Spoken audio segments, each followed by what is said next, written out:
Hello, good afternoon, everyone.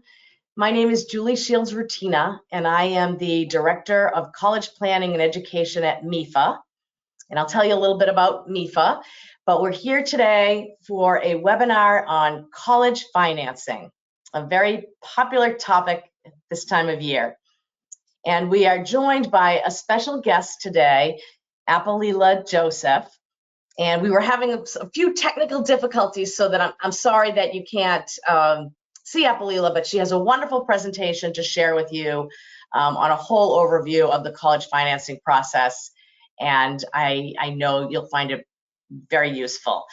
I have muted all of you just so that we keep the background noise down.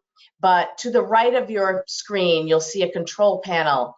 And you can type a question into the question area at any point, and I'll monitor that, and I can interrupt Apelila and ask her some questions, or we can cover them at the end, but we want to make sure we get your questions answered. A couple of other housekeeping items are that we will record this presentation and email it to you tomorrow, so you'll have it. And you can share it with other friends that you have. And I have also uploaded the slides for this presentation, and you can download those from the control panel, and we'll resend those to you tomorrow as well. If you happen to be on a phone, I just want to share that you might have to scroll one way or the other to make sure that you can see the presentation, or say my face as it is here. But I will stop showing my webcam when the presentation starts anyway. So with that, I think that's all the housekeeping. Apelila, I'm going to turn it over to you. I guess I should also just say a couple of other words about these MEFA webinars. MEFA has been around since 1982, and we help families plan, pay, and save for college. And you can come back to mefa.org/events, and we have other webinars that will take you through the rest of this college financing process, some on comparing award letters, making a good college decision, some on borrowing. So please continue to stay in touch with us, and we want to help you through the whole process. And now I'll turn it over to you. Thank you, Apelila. Thanks, Julie. Can you see my screen now? I'm on slide 4, Julie. Is that showing? Oh, I'm still seeing slide 1. Uh-oh. Oh, now I see it. Now I see it. It just clicked. Okay, so I'm gonna go back to slide 4. You see that? Now I'm on, I see slide 1. Uh-oh, why is it not presenting? Oh, there you go. Now you're on slide 4. There's a little delay. Oh, so you don't see it in the presenter view? In the slideshow view, I'm saying? Well, we see it. Now you're on slide 4, but it seemed just that there was a little delay, I guess. Okay, as long as you can see it. So okay, yeah, so one of the attendees is saying you're not in presenter mode. Okay, I just clicked back into it, so maybe you can see it when I'm not in presenter mode, which is not good. That's not what I want. Right. I'm in presenter mode now. I just switched to slide 5. Can you see that? We're still on slide 4. Okay, so it's not showing. Now it's slide 5. I think there's a little delay. You know what, Apelila, what do you would you like me to run the slides for you? Yes, please. Let me do that. So I'm going to take it back. Thank you, everyone, for your patience. Now I'm going to show my screen and try to pull up this presentation.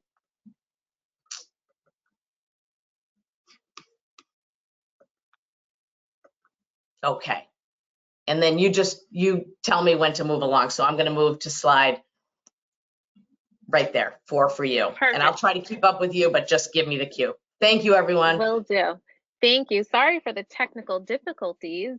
Thank you for joining us. I think it kind of goes along with what 2020 has been, a lot of new technical difficulties with remote learning and all of that. So my name is Apelila Joseph. I'm the Springfield Promise Administrator for Springfield Public Schools.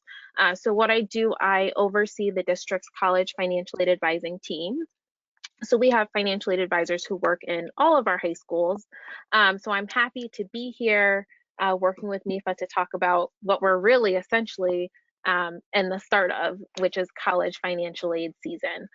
So today we're going to talk about, what financial aid is, what are the different sources. We'll review the financial aid application process.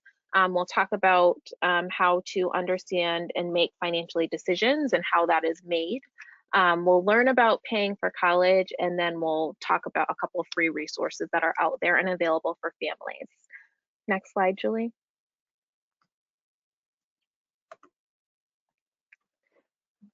So different types and sources of financial aid. So financial aid is really three things. We think about it as free money, so that's grants and scholarships or gift aid. Earned money, which is federal work study. So if anyone has had a work study job, it could be working in the dining hall, working in the library, which is a really good work study job, or working in a different office or something on campus.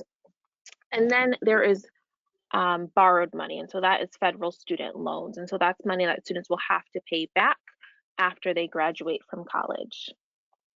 And so financial aid is really a combination of all three of those things that is used to pay for college expenses. There are different sources of financial aid. So you can receive financial aid from the federal government in the form of like a Pell Grant or federal work study or a federal student loan. There are also various tax incentives that come from some of the federal aid, and you can look at that at studentaid.gov. Here in the state of Massachusetts, we also offer sources for financial aid. So that could be in the form of a grant, like the Mass State Grant. It could be in the form of scholarships, like the John and Abigail Adams Scholarship, or tuition waivers, which you'll encounter with like foster students or students who were adopted. There is also financial aid from colleges and universities, so we call that institutional aid. And so that could be in the form of a merit scholarship, like a presidential scholarship, or other grants. And some colleges also offer loans for students that are not federally funded. They're funded through the college themselves. There are also other agencies who offer financial aid, and so that would be something like an outside scholarship, which I talk about a lot with my students. Scholarships are super important, especially when it comes to thinking about how you're going to pay for college, not just for your first year, but for all 4 years. And so scholarships can really make the difference in terms of what school you choose to attend. So there are different ways to look for scholarships. MEFA has some great resources, FastWeb, College Greenlight, your school counselor is a great source. Here in Springfield, we use Naviance, so any of our local scholarships, we enter them into our Naviance database, so that way students are able to access those local scholarships as well. So there are tons of different resources out there to look for scholarships. Again, think about your own network. If you go to church, if your parents belong to a cultural or religious organization, oftentimes, or even their job, oftentimes all of those different organizations will offer scholarships. Next slide, Julie.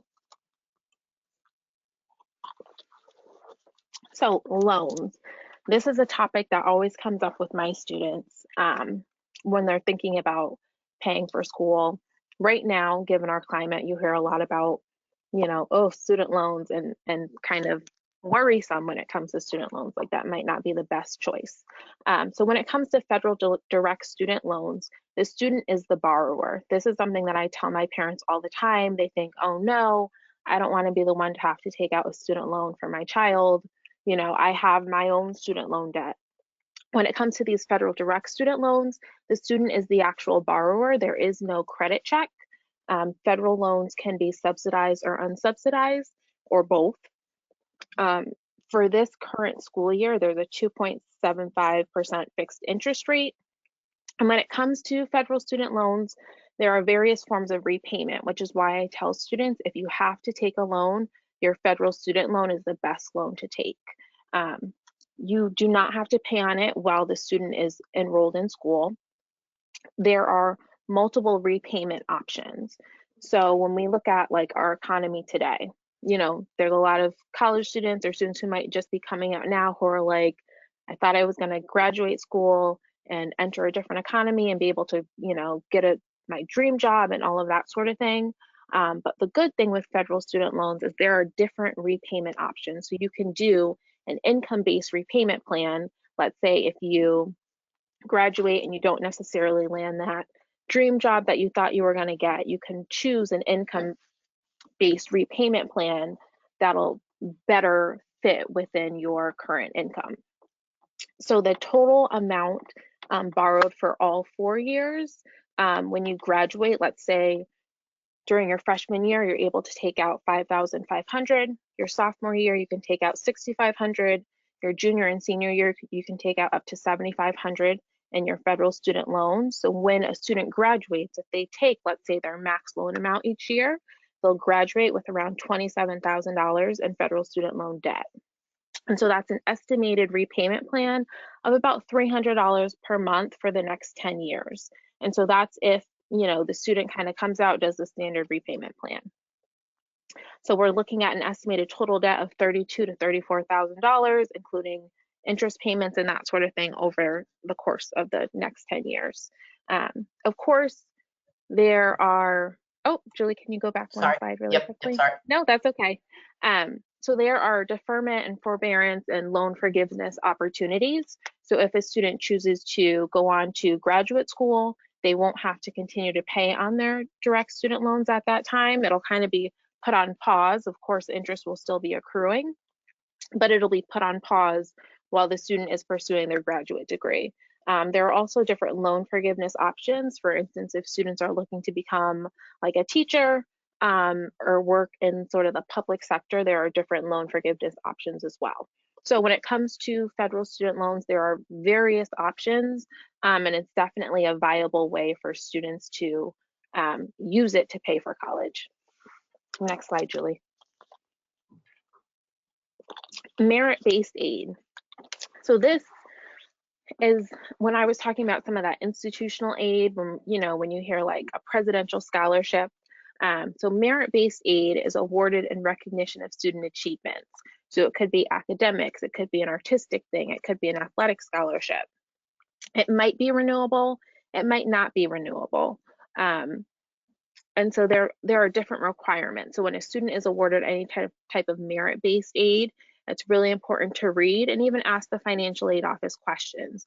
Is this something that's going to be renewable so the student can expect to see it in their financial aid offer every year? Or is it just for this first year, kind of like a hook to kind of get students to commit to a specific college? It's not offered at every college. So not every college will offer merit-based aid. Sometimes there's a separate application, so it's important to check deadlines. So some colleges might offer, a presidential scholarship, but you have to apply by, November 1st or whatever the case may be. So if a student is really interested in a particular college, it's important to take some time to research the college and also see if they offer any sort of merit-based aid that has an earlier deadline than the regular application deadline. There's also need-based aid, and so all sort of federal student aid is really need-based, and so that's based on a family's financial eligibility, so that need. And there's a standardized formula that's used to determine eligibility. It includes grants, loans, work study. Most financial aid, in fact, is need-based, but a student also has to be making satisfactory academic progress. So that means a student is sort of maintaining their grades to be an eligible student at that particular institution in order to qualify for need-based aid.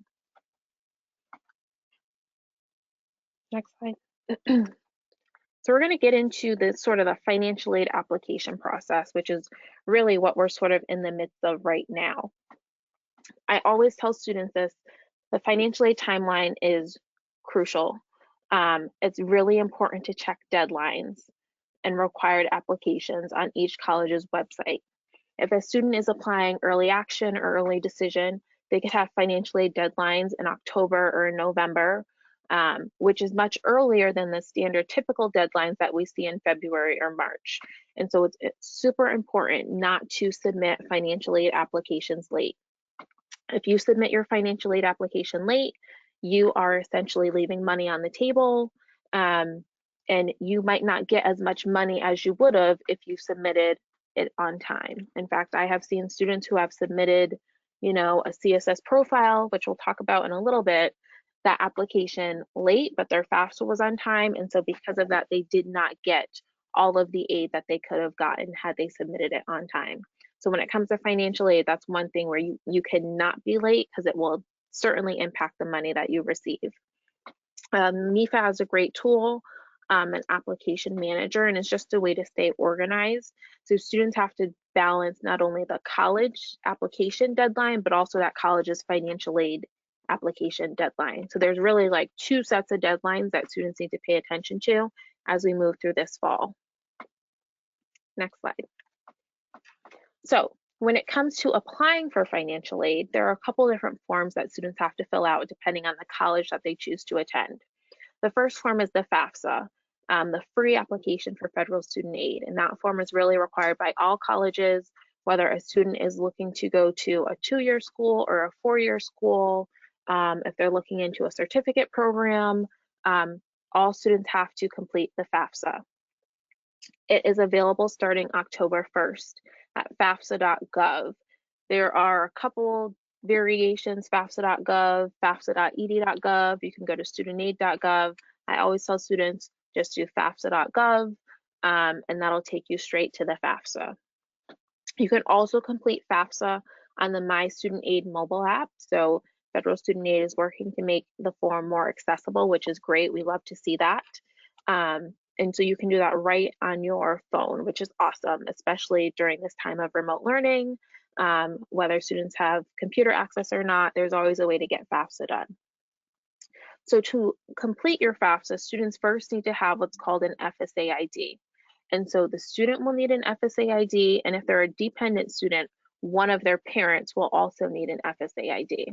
And so essentially, it's really just a username and a password, like an account, that the student will use to log into their FAFSA, and it will also act as the electronic signature to sign and submit their FAFSA. The IRS data retrieval tool is a way to electronically retrieve all of the federal tax information, which is a lifesaver as you're working with students and parents. I always tell students it's best that we use the data retrieval tool. It'll pull everything electronically, make it nice, neat, and easy. And if a student is selected for verification down the road, doing the data retrieval tool will save us a couple extra steps, which I'll talk about in just a little bit. MEFA also has a FAFSA webinar recording, which is really helpful for families who are looking for direction on how to complete the FAFSA. And again, the FAFSA is something that students have to complete every year. So every year, students have to reapply for financial aid, and the way that they do that is by completing the FAFSA. Next slide.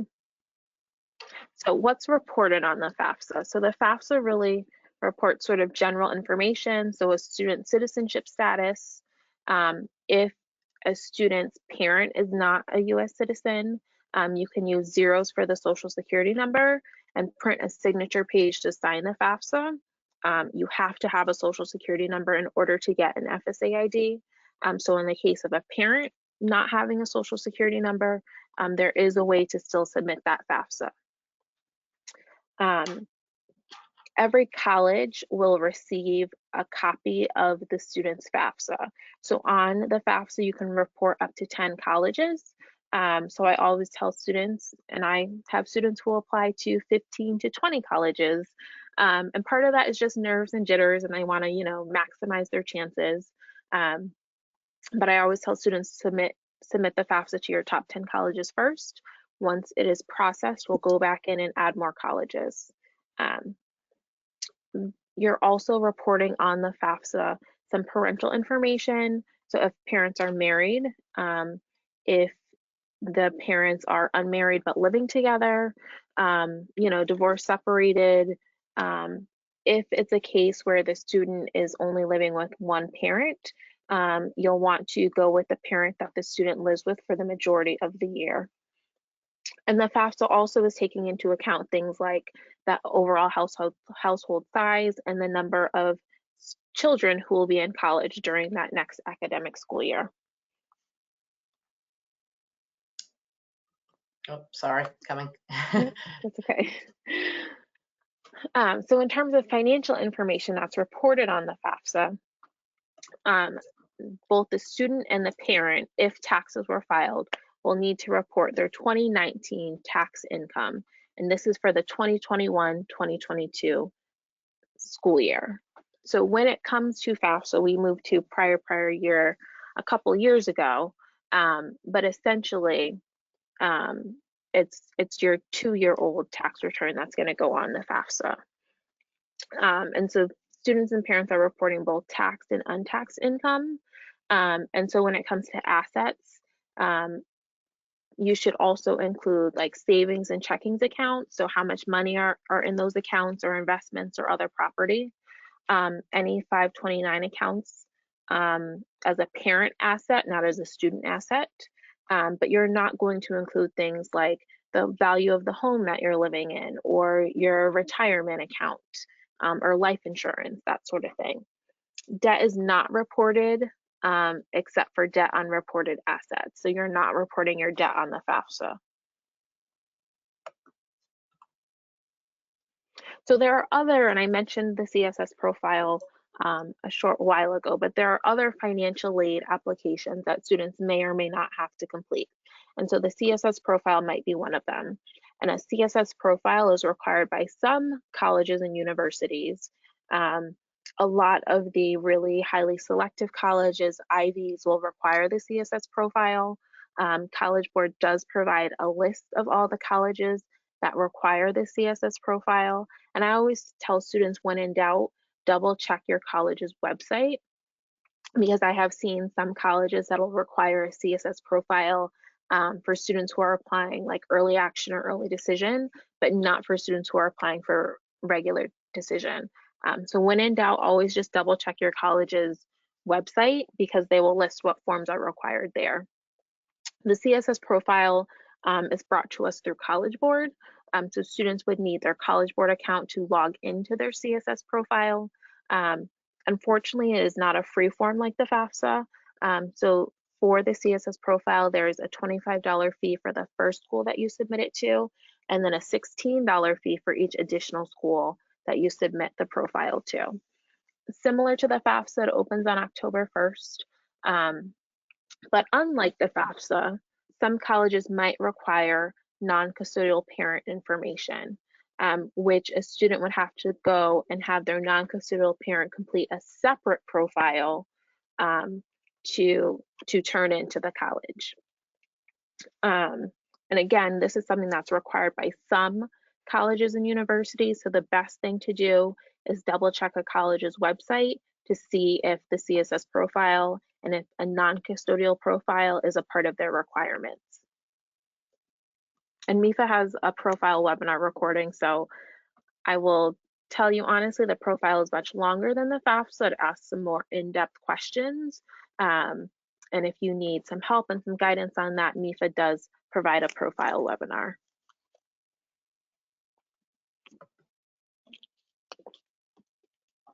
So what happens after students complete these financial aid applications? Colleges and states will receive the data electronically.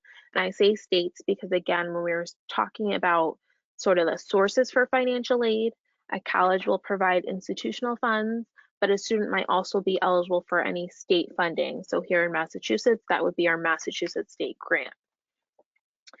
Students will also receive a student aid report by mail or by email. And this is something that's super helpful. I always tell my students, double check your student aid report. If there are ever any errors that you made on your FAFSA, that'll come up on your student aid report. And so you have an opportunity to go in and make any edits to your FAFSA. And so once you get the student aid report, that's also a time when, if you're like many of my students who are applying to more than 10 colleges, you can go back into your FAFSA and add more schools. You will also want to contact the financial aid office if you have any special circumstances. And so this is something that might be especially popular this year because all of the impact that we're seeing from COVID, especially when it comes to change in employment for students and parents. So again, we reported the 2019 tax information on the FAFSA for many of our families going into this financial aid season. Their family income has drastically changed. And so that's something that even though you have to report the 2019 income, you'll want to go and contact the colleges separately to let them know, hey, even though this is what we put on our FAFSA, my income has severely changed this particular school year. Colleges may also request federal verification documents. And so verification is just a process to verify that the information that a student provided on their FAFSA or other financial aid forms is correct. And so a student's financial aid application is not complete until you submit those verification documents. And I can't stress that enough because I have had students who have kind of ignored verification and gone into the summer and still did not submit their verification documents after deciding on a college.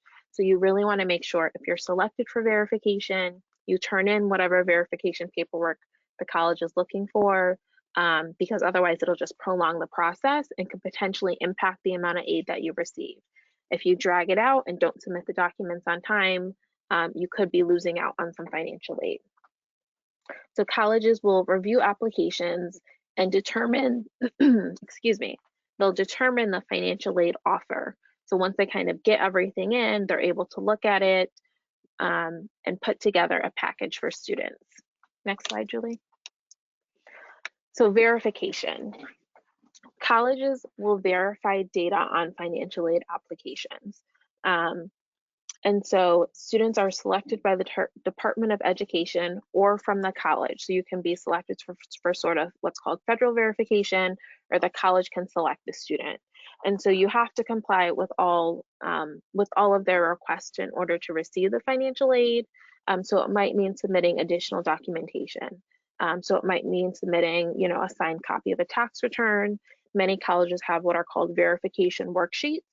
And so essentially what it is they're looking to know who's in your household, if a parent filed taxes, did you use the data retrieval tool, or are you going to provide us with, a signed copy of your tax return or a tax return transcript. For independent students, they might select you for verification, kind of looking for the same thing. And there are also asset account statements that a college might request as well. So it's really important, and I tell my students this all the time, read your emails from colleges. Open the mail that colleges might send you. Log into your college's web portal. Colleges are going to be reaching out to the student. They're not going to reach out to parents. So it's going to be the student's email address. If the student is accepted to the college and the college kind of gave them a portal set up, students will have to go and sort of check all of those sources and really stay on top of things, especially as it relates to verification. Next slide. So a financial aid office, and I always tell my students the financial aid office is your friend, and it's really important, especially now, even in high school, to get comfortable reaching out to the financial aid office. So they're helpful when it comes to learning about your financial aid offer, in terms of if any of the aid is going to be renewable, if there are any set criteria for renewable aid, so maintaining a certain GPA, if your family's finances, do they have to sort of remain the same in order to receive that type of award?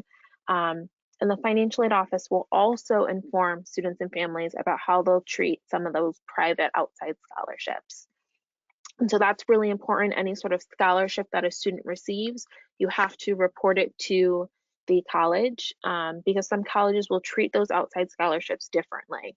And so that might mean doing a what's called displacement, so removing some of the aid that the college is giving and replacing it with those outside scholarship dollars. Not all colleges do that, but it's really important that you learn from the financial aid office how they treat those outside scholarships. It's also important to reach out to the financial aid office to learn about, special considerations. So if there are changes in family circumstances, which we will see a lot of from this particular school year, as some of the impacts we're seeing from COVID-19, but also about appealing an award. And so how to do that. It's always, and I always tell my students, ask for more money. You've been accepted. You have nothing to lose. It doesn't hurt to ask for more money, especially if another, very competitive college is offering you a better package, or if you have other sort of considerations that the college has not taken into account. And also know how to contact the financial aid office. So checking to see what their phone number is, emailing the financial aid office, which will come in handy as it relates to any sort of verification documentation that a student might have to submit. And some colleges will offer a chat function on their website. So how are financial aid decisions made? So essentially, colleges are taking sort of their cost of attendance. And so cost of attendance is the total expenses for 1 year of college. So that is your tuition and fees, your room and board. Those are what we call direct expenses, or what's directly billable. And then books and supplies, transportation, personal expenses, those are indirect expenses, things that a college can't bill for, but a student should still sort of take that into consideration when they're thinking about their budget. And so all of that makes up your cost of attendance to attend a particular college for 1 year. And so colleges are going to take that. Julie, I don't know if you want to go to the next slide. Colleges are going to take that cost of attendance into account, but also take into account your expected family contribution. And so that comes from completing the FAFSA. So you can think about an expected family contribution as the amount a family has the ability to absorb for 1 year of college costs. It's the same federal formula used for every family. Some colleges also use an institutional EFC formula. So for colleges who are looking for other financial aid applications, they're using more than just sort of that federal methodology. And it's really the family's primary responsibility for paying. It's not necessarily what the family will have to pay. And your EFC can be lowered if a family has more than one child in college at a time. So MEFA offers an EFC calculator, which is a great resource to use and check out.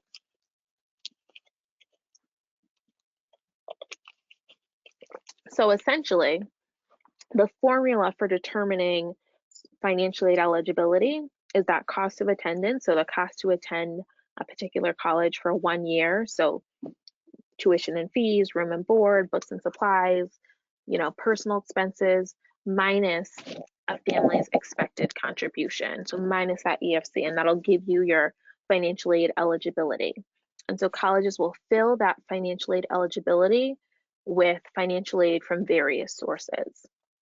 And so that could be with federal aid, with state aid, with money from the college themselves.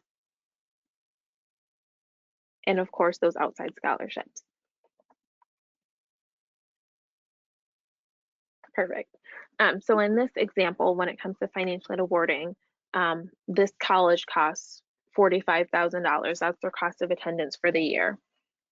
So a family has an EFC of $5,000, which means the family has a financial aid eligibility of $40,000. And so the college has chose to fill that with, a grant, a scholarship, those federal student loans, work study, and then there is also $5,000 of unmet need. So unmet need and an EFC is the family's responsibility. Next slide. So there are tools to help families kind of, and I know working with seniors, there are some families who are really thinking about the cost of college and, how are they going to pay for it? And what is the cost going to be? So net price calculators are online tools found on each college's website. And they'll ask questions about like family finances, student academics, and they'll provide an estimated net college price. And it displays federal and institutional aid and merit-based aid may also be included. So a net price calculator is a good starting point for families who maybe you're considering applying early action to a particular college and you're wondering like, oh, is this going to be a school that we can afford? Are we going to get a decent package? You can use a net price calculator to try to gauge where your family will land in terms of financial aid. So award letters can and will vary. Every college does not award in the same way. So there are some colleges who are full need colleges and will meet your full demonstrated need. There are some colleges that are not. So it varies across the board. Every college is different. So in this example, we have a cost of attendance that again is $45,000. The family's EFC is $5,000. So there is $40,000 in total aid eligibility. And so College A awarded the family $32,500 in grants and scholarships. So that's that free money. So as a financial aid advisor working with high school students, I'm like, yeah, that's what we want to see. We want to see a lot of free money. They have given the student their regular student loan in the amount of $5,500 and $2,000 for work study. And so that equals the total financial aid eligibility. So there is no unmet need with College A. College B, on the other hand, the family has a total unmet need of $7,000. In College C, it kind of goes up from there. So every college will award aid differently. Some colleges will meet the total eligibility that a family has, and some colleges will not and will leave, little to a significant amount of unmet need. It varies, which is why it's really important, and I tell my students this all the time, to review and compare every financial aid offer that you receive, because every college is different. They have different amounts of money to provide students with financial aid, so it's really important that you take the time to review all of your offers.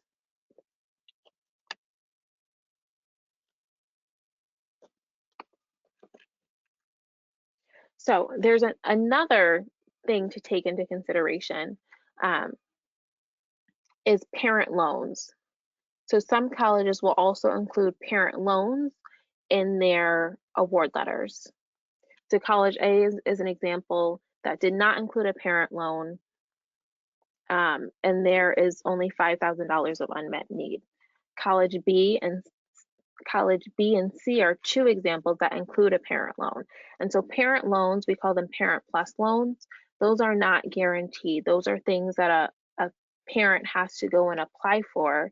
There's a credit check to see if a parent would even be eligible to take out that parent plus loan to cover their child's college expenses. So that's just another layer of uncertainty that's included in the financial aid process. I always tell my students, you as a student, you're taking out a federal student loan. You want to think about how much debt you yourself and your family might go into to put you through college. So I always try to discourage parent plus loans with my students, but again, those are another option that some colleges might include on their award letter. So paying for college. So this is a quick example of filling the EFC and unmet need. And so part of it might be from student savings. So you have a balance of $20,000. So the student saved up some money, the parent saved up some money. You can also choose to do, and you're going to put that $5,000 toward your $20,000 balance. You can also enroll in a payment plan, which is something that's popular. Many of my students do often. And you can also choose to borrow additional loans to fill and cover that unmet need. You can do it in a variety of ways. There's no one set way that you have to do it.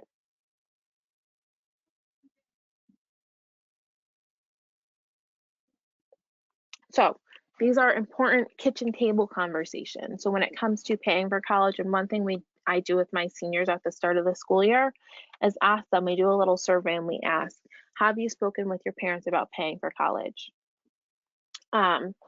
Starting at a community college might save a family a significant amount of money. And I know that's a conversation that a lot of my recent graduates had with their families over the summer as more colleges, turned towards remote learning instead of starting fully on campus because of COVID. I had many more students who chose to start at a community college simply because of the ability to save more money in the long run. Because hey, you're doing classes online regardless. Um, it's important for a family to consider the number of children who they will send to college. And you also want to think in terms of total enrollment for 4 years and that total debt for 4 years, not just that first year. And if you're sending more than one child to college, you want to think about that not just for your one student who you're sending to college, but for all of your children who you'll eventually send to college. You want to calculate the post-graduation monthly loan payment. And so that's something that's important.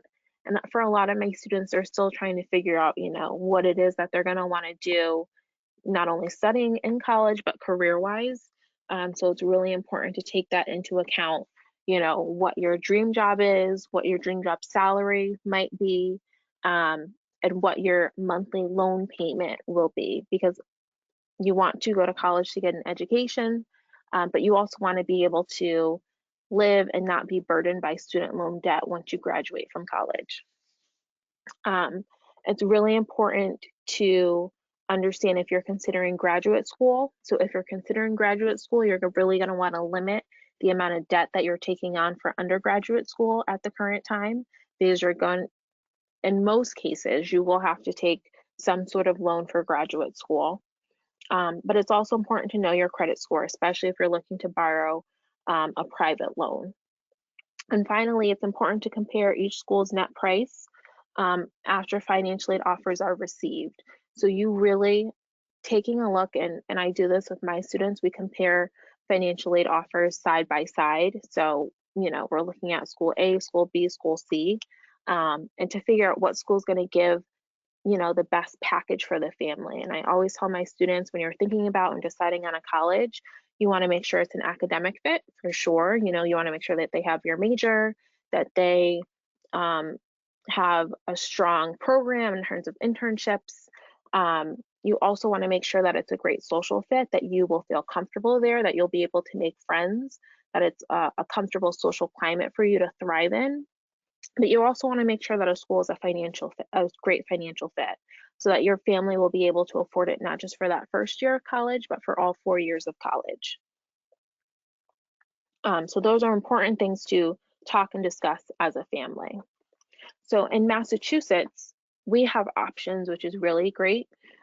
We have a mass transfer program, which makes transferring from community college to a 4-year public Massachusetts college more affordable.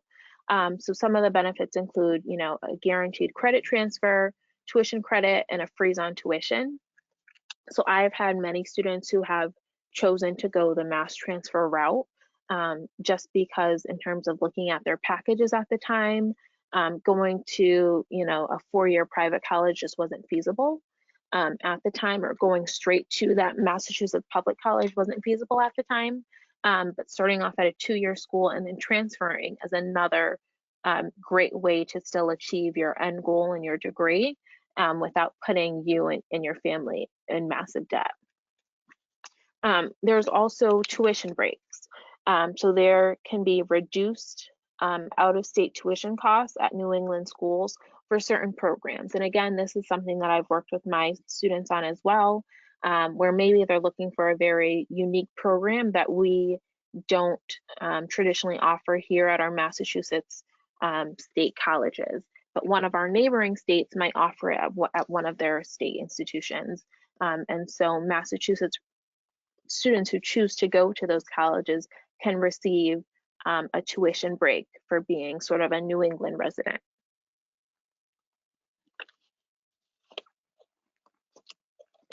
So there are tons of great free resources available for students and families. So FAFSA Day Massachusetts offers free assistance for completing the FAFSA. There are 5 virtual events scheduled from October through February, and families can register for those events at, I don't want to misquote me, you can go online to register for those events at fafsaday.org. And you know what, Apelila, if it's okay, I'll chime in here because Jennifer Bento is the co-chair, and I think we need to update this. I think they're actually going to have 7 and now, and 2 awesome. are going to be in Spanish. So that's important too. So I just wanted to put that in there, and I'll make a note to adjust this screen. Thanks. So that's really awesome. FAFSA Day Massachusetts, a great resource, especially for communities. Springfield, we're fortunate where we are able to have our team of financial aid advisors that work with our high school families. But for any communities that don't have, you know, sort of school-based financial aid staff or gear up to help with the FAFSA process, FAFSA Day Massachusetts is a great resource. Mass EdCo is also a really great resource. They offer free financial aid help, and you can go to their website for more information.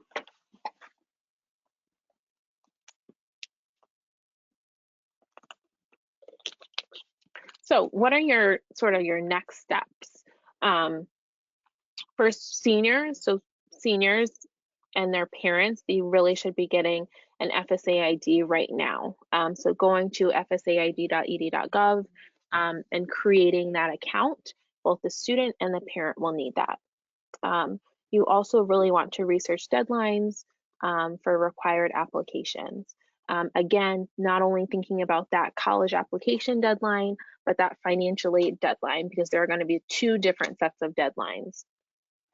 MEFA has great resources and upcoming webinars and blogs.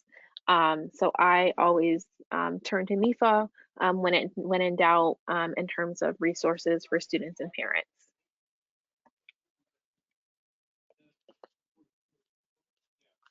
Julie, want to chime in? Oh, sure. Thank you. Yeah, just to say that always throughout this whole process, you can always call us or email us with quick questions or larger questions, and do stay in touch with us for all of our other webinars. And we're on social media on those links that you can see there on the screen as well.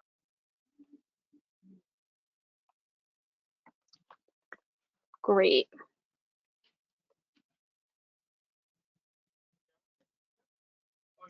Great. Well, thank you so much. Now we're going to open it up for questions. So I will remind you that over to the right in the control panel, you can just ask some questions, and we're happy to answer them.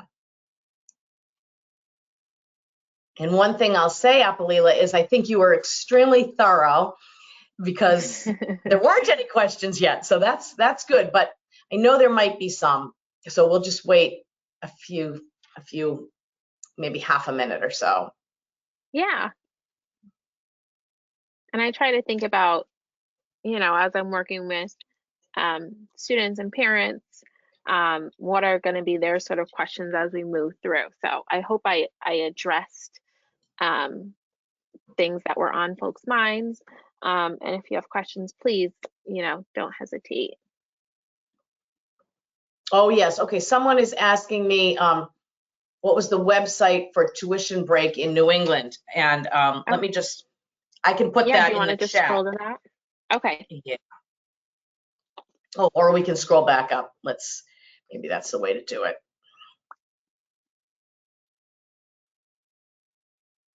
There we go. And I think if you Google tuition break, that will bring you to the NEBI website. So that sometimes we all find Google very easy.